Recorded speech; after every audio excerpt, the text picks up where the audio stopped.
মা গো, আমার এই সবুজ শ্যামল বাংলাতে আর কি আছে বল।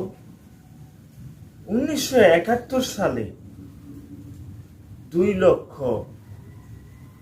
ভাই বোন মা বাবার প্রাণের বিনিময় এই বাংলাদেশ রক্তিম হয়ে স্বাধীন হয়েছে।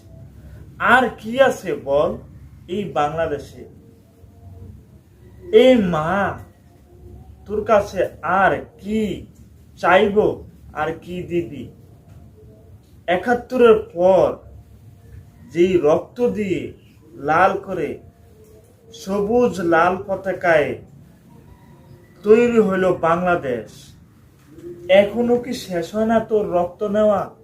মা, আর কি আছে বল তোকে দিব, আর কি আছে বল।